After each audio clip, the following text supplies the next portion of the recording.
अपघाताचा बनाव फसला. पतीनेच मित्राच्या मदतीने दिली पत्नीच्या खुनाची सुपारी. जळगाव जामोद पोलिसांची धडाकेबाज कारवाई. अपघाताचा बनाव रचून पत्नीचा काटा काढणाऱ्या पतीचा डाव जळगाव जामोद पोलिसांनी उधळून लावला आहे. किरकोळ कारणावरून आणि घटस्फोटाच्या वादातून पतीनेच आपल्या मित्राला सुपारी देऊन पत्नीची हत्या केल्याचे तपासात निष्पन्न झाले असून या प्रकरणी पोलिसांनी 3 आरोपींना अटक केली आहे.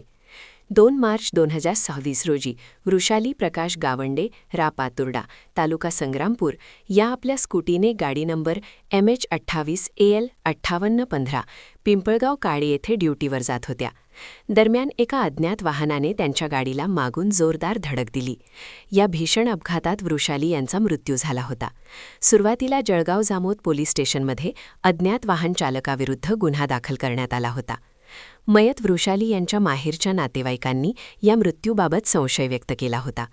या प्रकरणाचं गांभीर्य ओळखून पोलीस अधीक्षक निलेश तांबे, अपर पोलीस अधीक्षक श्रेणिक लोढा आणि उपविभागीय पोलीस अधिकारी आनंद महाजन यांच्या मार्गदर्शनाखाली पोलीस निरीक्षक नितीकुमार पाटील व तपास अधिकारी स्नेहा शेडगे यांनी चक्र फिरवली. तपास पथकाने परिसरातील CCTV फुटेज आणि तांत्रिक पुराव्यांच्या आधारे तपास केला असता हा अपघात नसून एक सुनियोजित कट असल्याचे समोर आले. तपासाअंती धक्कादायक माहिती समोर आली की मयत वृषाली यांचा पती प्रकाश गावंडे याने त्याचा मित्र मंगेश चहुळकर याच्या मदतीने हत्येचा कट रचला. त्यांनी मंगेश सूर्यवंशी राशेगाव याला पत्नीच्या खुनाची सुपारी दिली. घटनेच्या दिवशी आरोपींनी ठरल्याप्रमाणे वृषाली यांच्या स्कूटीला जोरदार धडक देऊन त्यांचा खून केला आणि तो अपघात असल्याचे भासवले. मिळालेल्या माहितीनुसार लग्नानंतर वृषाली यांचा शारीरिक व मानसिक छळ होत होता. यापूर्वीही त्यांच्या पतीविरुद्ध कलम 498 अन्वये गुन्हा दाखल झाला होता. मात्र पुन्हा तडजोड होऊन त्या पतीसोबत राहण्यास आल्या होत्या. पती प्रकाश गावंडे हा सतत घटस्फोटासाठी त्यांच्यावर दबाव टाकत होता आणि याच वादातून त्याने सुपारी देऊन पत्नीचा काटा काढला. पोलिसांनी या गुन्ह्यातील 3ही आरोपींना अटक केली असून गुन्ह्यात वापरलेले वाहन आणि सुपारीची रक्कम जप्त केली आहे.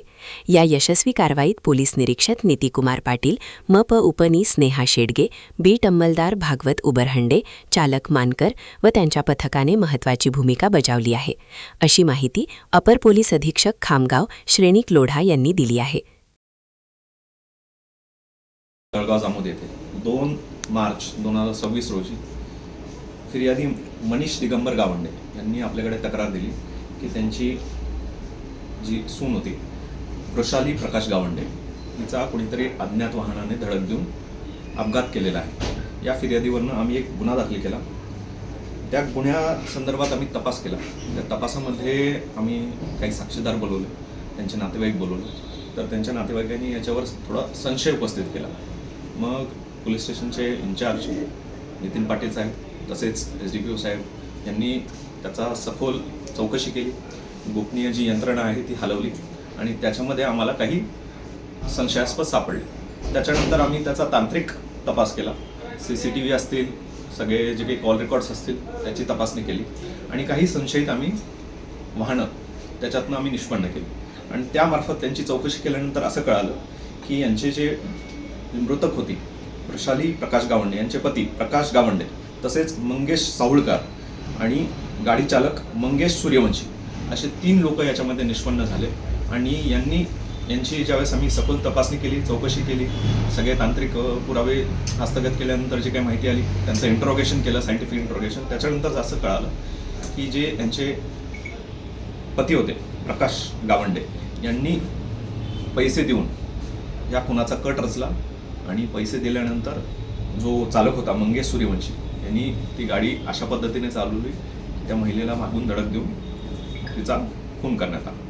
तर याचा आम्ही सगळं सखोल तपास केला. 3ही आरोपी अटक केले. यात जी रक्कम दिली होती हे कट करण्यासाठी आणि हे घडवून आणण्यासाठी ती रक्कम देखील आम्ही जप्त केलेली आहे. आरोपी आमच्या ताब्यात आहे, PCR घेतलेला आहे. सर्वांचं श्रेय जे आहे तपासाचं आमचे पोलीस अधीक्षक श्री निलेश तांबे साहेब यांच्या मार्गदर्शनाखाली आणि IG सर आहेत त्यांच्याही मार्गदर्शनाखाली आम्ही वारंवार त्यांनी आम्हाला या गुन्ह्यासंदर्भात गाईड केलं. आणि पूर्ण क्रेडिट नितीन पाटील आणि जे ठाणेदार आहेत जळगाव जामोदचे त्यांची टीम यांचाही ह्याच्यामध्ये भरपूर चांगला तपास झाला आणि आम्ही हे जो काही कट होता हे उघडकीस काढू शकलो आणि पुढची प्रक्रिया आता चालू आहे. धन्यवाद.